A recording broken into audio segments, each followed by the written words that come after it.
Assalamualaikum warahmatullahi wabarakatuh. Kami dari kelompok 7. Di sini kami akan mempresentasikan tentang studi kelayakan bisnis pada aspek persaingan. Ka- eh, kam- yang beranggotakan ada saya, Zalpo Halipah, terus ada Ivana Tresna, kemudian ada Davin Ahsan, Najwa Nabila, dan Rizky Julianita. Next.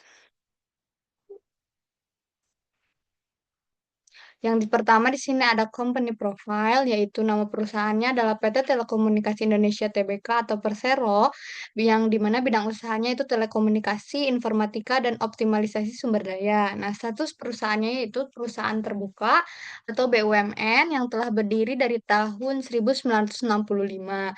Produk layanan utamanya yaitu ada IndiHome, Cybersecurity, Telkomsel, AI, dan Big Data. Kemudian ada data center and cloud computing, dan platform digital enterprise.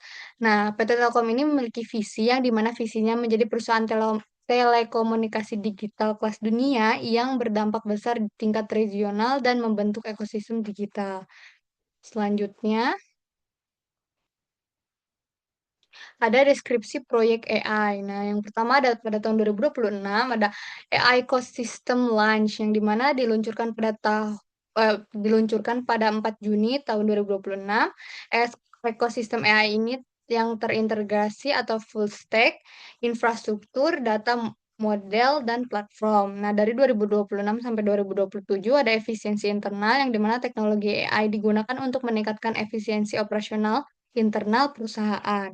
Nah, selanjutnya ada tahun 2027 sampai 2028, yaitu ada ekspansi industri di mana solusi AI untuk sektor kesehatan, pendidikan, retail, dan manufaktur. Selanjutnya akan dilanjutkan oleh rekan saya. Di slide selanjutnya ini dia membahas tentang tujuan aspek persaingan, yang dimana eh, aspek kali ini membahas tentang persaingan dari eksternal atau dari luar, yang diidentifikasi menjadi 3 poin. Yang pertama, identifikasi pesaing. Langkah ini menjadi awal gitu ya, untuk memetakan siapa saja pelaku usaha atau kompetitor di Indonesia yang sudah atau sedang membangun inisiatif software AI, serta layanan AI yang menyasar vertikal industri secara spesifik. Lalu yang kedua ada penilaian posisi pasar, yang menjadi komparasi objektif, mencatat sebuah kejujuran realita bahwa Telkom saat ini masih berada pada level penyusunan roadmap. Oleh Telkom ini perlu menilai seberapa kuat mampu dibanding posisi Nah, yang baru saja memulai bisnis tersebut. Yang ketiga ada evaluasi peluang dan tantangan, menganalisis apa saja peluang yang bisa diambil dan tantangan kompetitif yang harus dihadapi demi mewujudkan target besar software AI ini hingga tahun 2028. Nah, slide selanjutnya ini membahas tentang analisis lingkungan internal. Berbeda dari yang tadi, di slide pada ini membahas tentang persaingan di dalamnya gitu ya. Yang tadi di luar, kalau di aspek internal atau dalam.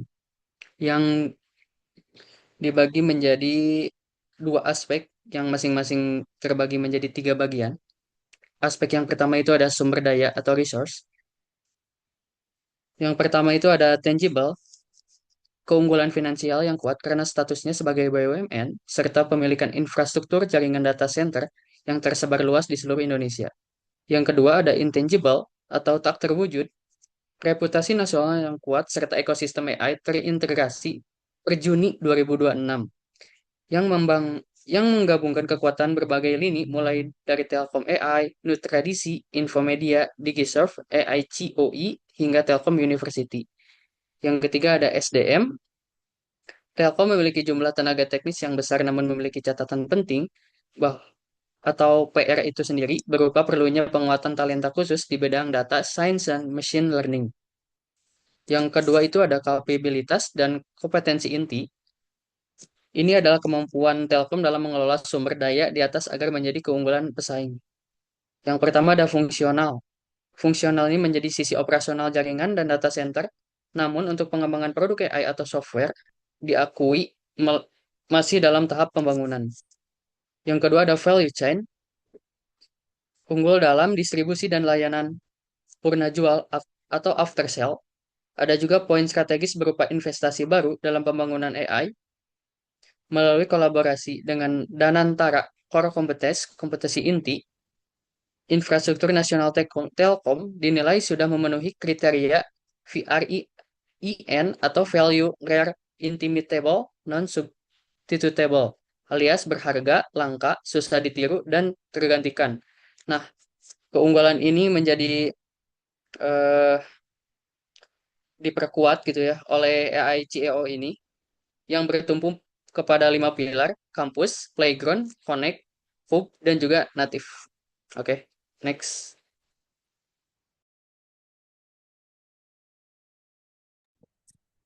Selanjutnya, pada slide ini saya akan menganalisis tingkat persaingan industri software AI di Indonesia menggunakan metode Porter's Five Forces. Analisis ini kami gunakan untuk memetakan seberapa kompetitif dan seberapa menarik industri software AI ini di Indonesia, terutama bagi PT Telkom Indonesia. Pertama, persaingan antar pemain tergolong tinggi. Hal ini karena Indosat bersama Goto telah meluncurkan sahabat AI yang sudah beroperasi secara komersial. Sementara itu, Telkom masih berada pada tahap pengembangan sehingga posisinya masih sebagai followers. Yang kedua, ancaman pendatang baru tergolong sedang hingga rendah. Industri AI membutuhkan modal yang sangat besar, infrastruktur data center dan GPU yang mahal, serta harus memenuhi regulasi terkait kedaulatan data. Faktor-faktor tersebut menjadi hambatan bagi perusahaan baru seperti Telkom ini untuk masuk ke industri ini. Ketiga, ancaman produk substitusi tergolong tinggi. Telkom harus bersaing dengan layanan AI global seperti Microsoft Azure AI, Google Cloud AI, dan AWS yang sudah memiliki teknologi matang dan mudah diadopsi oleh perusahaan maupun instansi pemerintah. Keempat, daya tawar pemasok tergolong tinggi.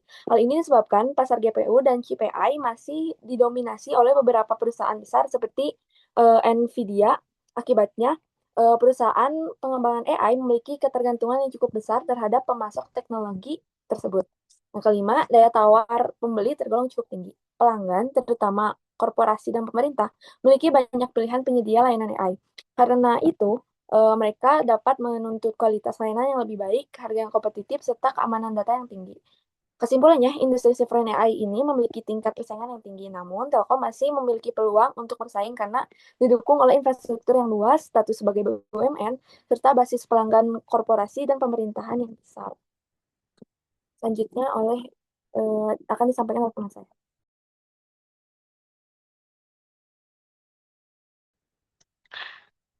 Selanjutnya ada pemetaan pesaing ekosistem software AI Indonesia. Yang pertama itu ada Telkom Ecosystem dengan strategi AI-nya ekosistem full stack Telkom AI, Natural DC, Infomedia, Discrete AI, COE. Nah, kekuatan utamanya itu infrastruktur terbesar BUMN berbasis koperasi dan pemerintahan luas.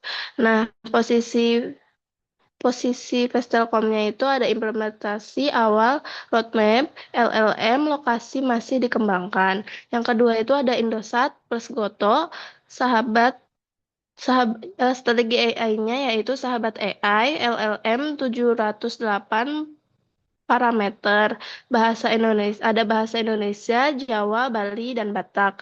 Nah, kekuatan utamanya itu produk komersial aktif 100 juta pelanggan, mitra Nvidia dan Nokia. Yang posisi Vestelkomnya itu terdepan narasi sovereign AI sudah komersial. Nah, yang ketiga itu ada lintas Tata Indosat. Nah, strategi AI-nya itu ada GPU as a service, GPU atau GPU Merdeka, dan sovereign cloud bersama Accenture. Nah, kekuatan utamanya itu ada data center GPU, NVIDIA H100 atau GB200 beroperasi di Indonesia. Nah, posisi Vestelkomnya ini ada infrastruktur software AI alternatif bersaing langsung dengan Telkom. Nah, yang keempat itu ada BDX Indonesia, Pusat Data AI Berdaulat Pertama Indonesia. Energi berbaurkan klaim paling terdahulu di ASEAN. Beroperasi sejak 2024. Nah, posisi Vestelkomnya itu ada keunggulan kesiapan fisik Vestelkom yang masih roadmap. Yang terakhir itu ada Goto. Strategi AI-nya itu ada kontributor LLM lokal plus strategi nasional AI. Nah, kekuatan utamanya itu ada data pelaku konsumen digital skala besar atau ekosistem aplikasi luas. Nah, posisi Telkomnya ini mitra sekaligus pesaing tidak langsung di AI vertical retail. Next.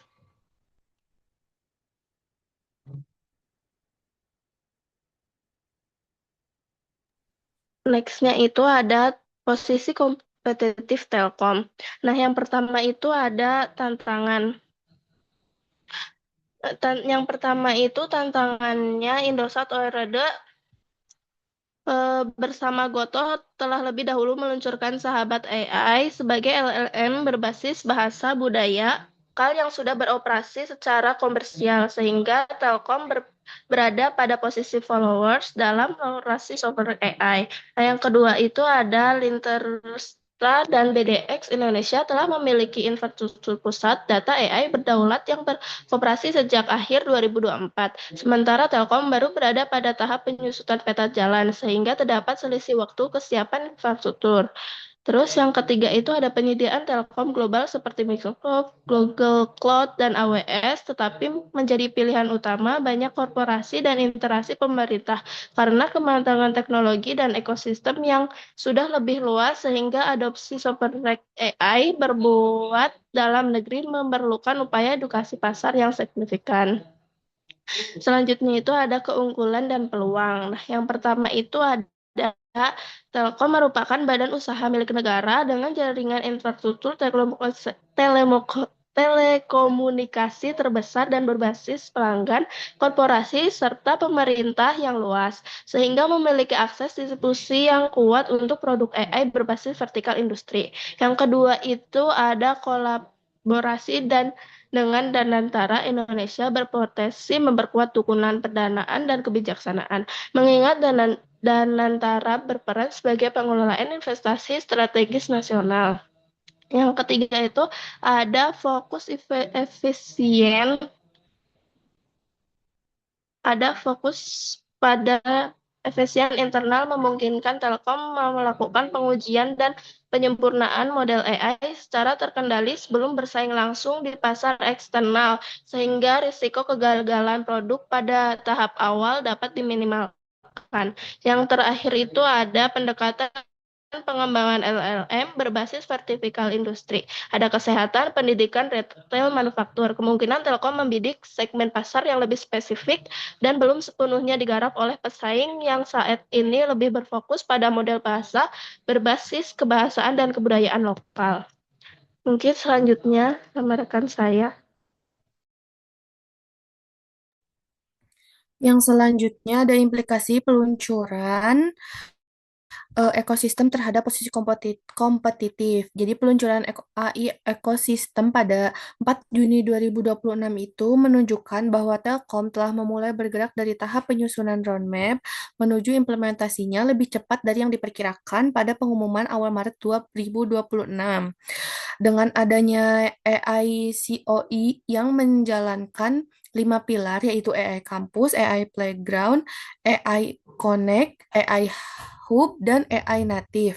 Telkom memiliki struktur yang jelas untuk mengembangkan talenta, mendorong eksplorasi solusi, serta mengimplementasikan AI pada sektor pendidikan, pemerintah, transportasi, energi, keuangan, logistik, dan juga manufaktur. Lalu hal ini juga memperkuat rencana Telkom untuk masuk ke pengembangan AI berbasis vertikal industri mulai tahun 2027 sebagaimana disebutkan dalam roadmap awal. Lalu implikasi terhadap persaingnya yaitu Telkom bergerak dari roadmap. Implikasi nyata lebih cepat dari target Maret 2026. Lalu pendekatan full stack-nya end-to-end yaitu infrastruktur, lalu ke data, model, dan platform. Yang ketiga, Indosat Goto tetap unggul pada LLM bahasa atau budaya lokal yang dikenal publik. Selanjutnya, AI ekosistem lebih berorientasi pada B2B dan B2G, enterprise, dan pemerintah. Yang terakhir, persaingan terbagi, yaitu Telkom kuat di koperasi atau pemerintah, Indosat Goto kuat di konsumen retail.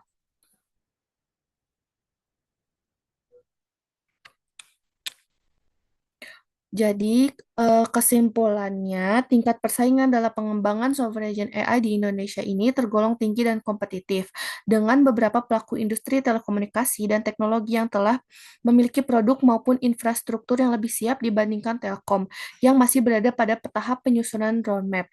Meskipun demikian, posisi Telkom ini sebagai badan usaha milik negara dengan jaringan infrastruktur yang luas, didukung dengan kolaborasi strategis bernama Danantara Indonesia, serta strategi bertahap yang dimulai dari efisiensi internal sebelum ekspansi ke pasar eksternal, dinilai dapat menjadi strategi mitigasi risiko yang realistis dalam menghadapi persaingan tersebut. Dengan demikian, dari aspek persaingan, proyek pengembangan roadmap AI Telkom ini hingga tahun 2028 dapat dinyatakan layak untuk dilanjutkan dengan catatan Telkom harus mempercepat implementasi dan memperkuat diferensiasi vertikal industri agar tidak tertinggal jauh dari pesaing. Mungkin sekian dari kelompok kami. Wassalamualaikum warahmatullahi wabarakatuh.